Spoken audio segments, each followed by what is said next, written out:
Hi, I'm Alan, and I'm here talking to Mick Phillips, Mid-Cheshire College students from the Foundation Degree of Commercial Music Technology, Year 2. I'm talking to Mick about the CD he's produced as one of his college assignments, and in particular the single off that CD, which is called Journey of Life. Hi Mick, thanks for joining me. Hi Alan, thanks for asking me. Okay, can we talk about Journey of Life and tell me how it was that song came about? Sure. Well, we had to produce 5 songs, on at least 5 songs on the album, and Journey of Life was going to be the single, so that had to be written first and recorded, and mixed, remixed, and mastered before any of the other songs. So I began writing the lyrics, which came pretty quick. Probably wrote it in about half an hour, and then just put down a rhythm track using the electric guitar, and then put some vocals down on top of that, and then the rest came. Okay, so what, half an hour just to write the lyrics to that from scratch? That's right, from scratch. Okay, is that unusual speed for these things? For me, it's not really, because they're really true to life lyrics, and I don't have to think about them too much. Okay, did you end up editing the lyrics at all, or are the lyrics that we're going to hear when we play this song exactly as you wrote them first time through? Very near enough. I did have to alter just 1 or 2 words, that was all. Was it the lyrics that you produced before the music came? Yes, yeah. It was, yeah. The lyrics came pretty quick, as I say, and I always do the lyrics before the song. Okay, so having got the lyrics, then you obviously have to put some music to it. I did, yeah. So how does that work? You sat down with an acoustic guitar? Exactly, yeah, my Gibson J200, and just sat there. I decided, first of all, I try and decide which key it's going to be in, and to suit my voice. And this particular one is in the key of D major, and it tends to suit my voice on this occasion. Okay, you chose the key of D major? I did, yeah. Okay. Can we just hear now how you would have gone about fitting some chords to those lyrics then? If we can just pick up the guitar that you brought with you. Yeah. This is how I would have started the actual putting the music to the words. Just a chord of D major, and I just play something like this. Change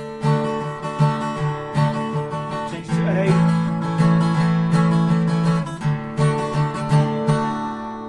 If I put the words to it now, something like I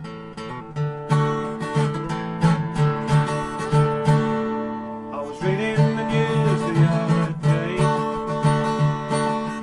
Some was good but most was bad. I wandered into the past. Oh, how those memories laugh. Thanks, Mick. Yes. So, what happened after that then? Now you've roughly figured out the tune, and you've got the lyrics written in no time at all. What's the next step? Well, don't forget, I've got to plan the song out. Like, do I do 3 choruses? Do I do 4 verses? So that was all worked out before I actually put the chords down. So I knew it was going to be 2 verses before I went into the chorus, and then I sorted out a couple of middle 8s, if you like, or bridges. Okay. Where you're changing key, and they work fine. Yep. And then culminating in the final chorus. Okay. But initially, the song was actually nearly 5 minutes long. I cut a synth part that was in the middle. It was about 16 bars long, and it was far too long, and it dragged out, So I actually changed that and cut that one out. All right. So, but you're talking now about editing that you've done on the version recorded on your computer. Yes. Okay. Can we hear a bit of the? Well, first of all, what software are you using on your computer? I'm using Logic 723. Okay. And you're recording this all at home here, are you? I actually recorded in this room here, which measures roughly about 20 feet by about 10 feet. Okay, I just need to say at this point that I've come to Mick's house to do this interview. And it's a timber structure, so the actual acoustics are very good for recording. Yeah. Right, well, I wonder if we could just hear a bit of that initial electronic version of this song now. Yeah, sure. Okay. Now, what you'll hear now, Alan, is one of the early versions where there's just one electric guitar on one track, and I actually used about 4 in the end. It's a very thin sound, and as I say, this is a very early one. I did about 10 versions. Okay, well, let's just hear a few bars of that then.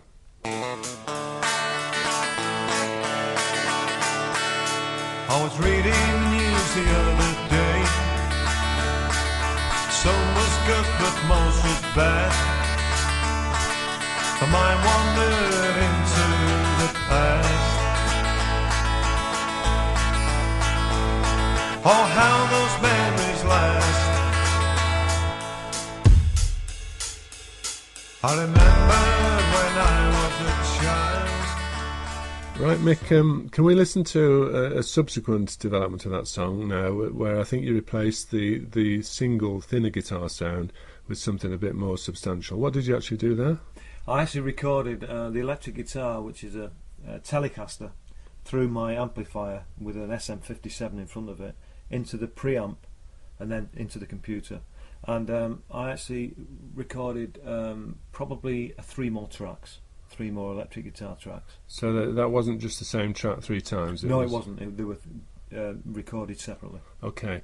Well, let's just hear a few bars of that version now then. Okay.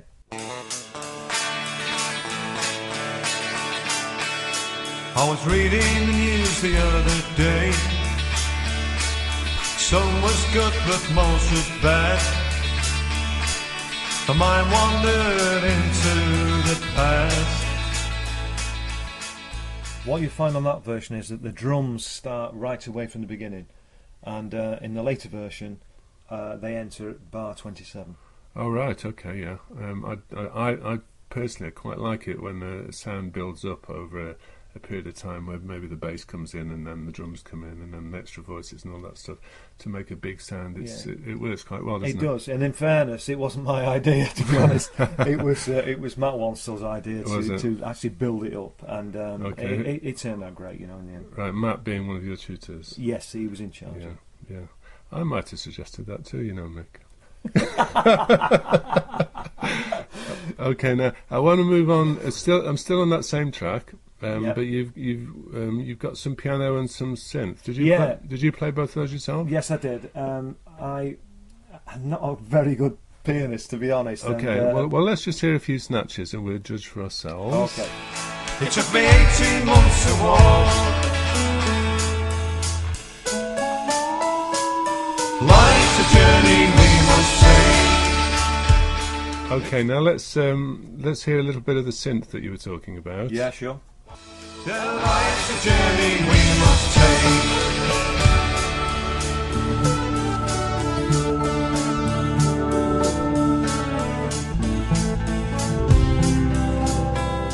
In the very early versions, that synth sound went on for about 16 bars.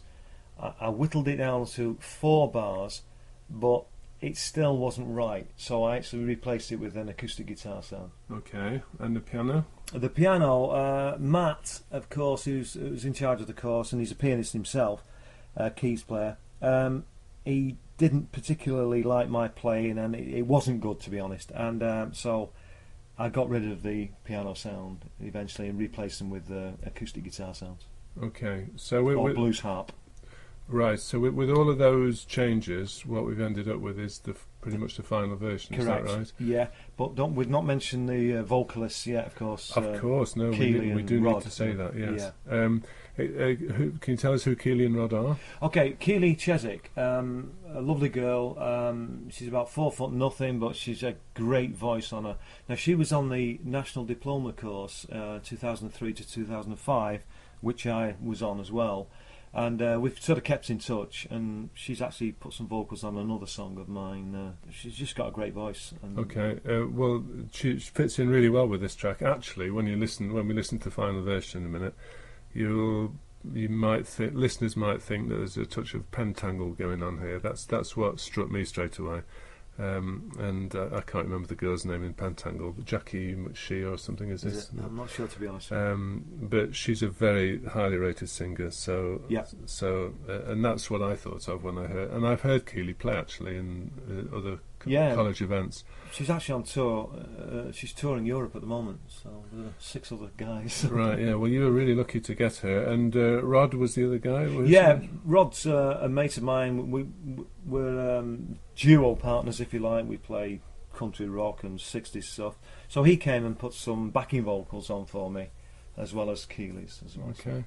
Okay, well, I think the time has come now for us to listen to the whole of Journey of Life, which is the Mick Phillips single under the name Mr. P from his Travelling Man CD, which is available. Where's it available, Mick? It's available on MySpace.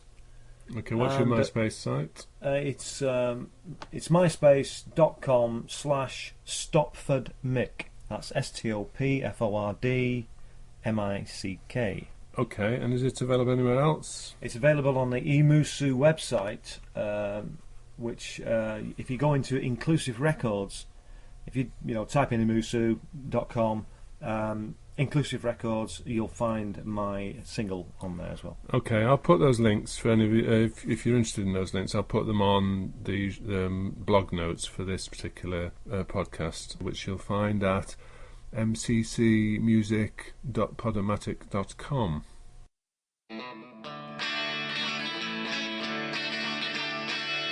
I was reading the news the other day. Some was good, but most was bad. The mind wandered into the past. Oh, how those memories last. I remembered when I was a child, so young with much to learn. Took small steps and couldn't talk. It took me 18 months to walk. Life's a journey we must take. It's one we've all got to make. The steps we tread once we're born, the road we walk on. Their life's a journey we must take.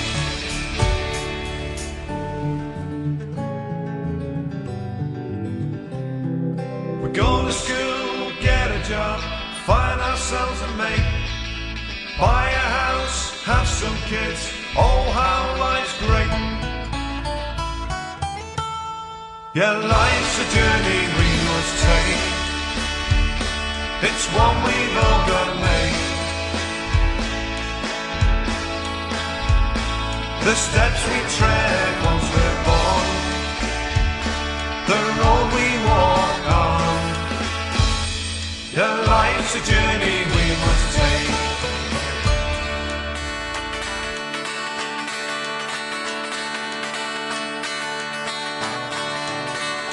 We all should lead a decent life, full of hope and not of strife. Most work hard, get a wage. Some die young and never age. Are we the lucky ones? Who knows? Who cares?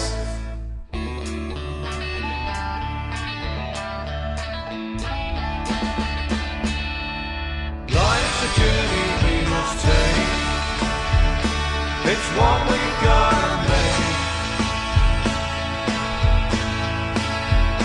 The steps we tread once we're born, the road we walk on. And life's a journey we must take.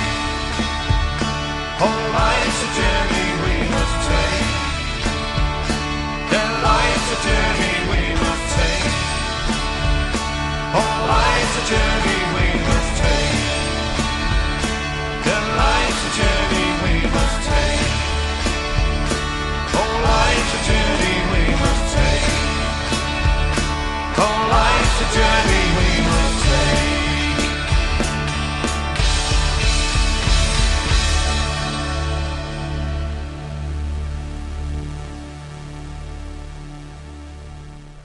Right, that was the full and final version of Journey of Life. Many thanks, Mick, for talking to me about that. That's been a pleasure. I just wonder before we go if we can hear something that you must have done some cover versions of other songs apart from your own material. Is there anything you'd like us to play out with? Yeah, perhaps Love Potion Number 9, which is a Lieber Stoller 60s classic, and Rod and I sing that when we do our gigs, of course, and it's one of my favourite songs, actually. Excellent. Okay. Well, here we go. Was this a song that was recorded here on your home PC? It was, but it was also recorded at college. The drums were recorded at college, Right. and the rest was recorded here in this room. Okay. I think we need to. So it's Chris on the drums. Oh, who's Chris? Chris Forsey was on or is on the foundation degree course with myself. Okay. Well, let's listen to that. Thanks once again, and hopefully the next episode we'll be listening to a different musician or set of musicians from the foundation degree course at Mid-Cheshire College. Thanks very much.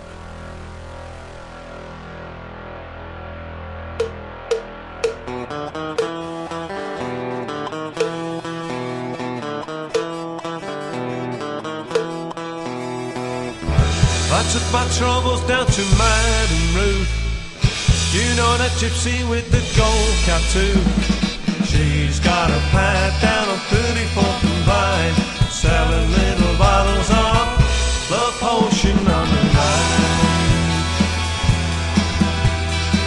I told her that I was a flop with chicks. I've been this way since 1956. She looked at my palm and she made a magic sign. Said what you need is Love Potion number 9. She bent down and turned around and gave me a wink. Said I'm gonna mix it up right here in the sink. It smelled like turpentine and looked like Indian ink. I held my nose, I closed my eyes, I took a drink. I didn't know if it was day or night. I started kissing everything in sight. But when I kissed that cop down on 34th and Vine, he broke my little bottle of Love Potion number 9.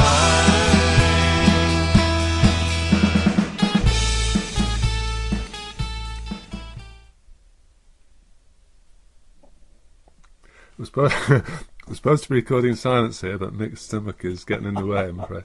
So, I'm ready for my tea. So here we go. Let's see if we can keep it quiet long enough. We'll just have a few seconds of silence. Okay. Magpie. See, on the shed. Oh, right, yeah.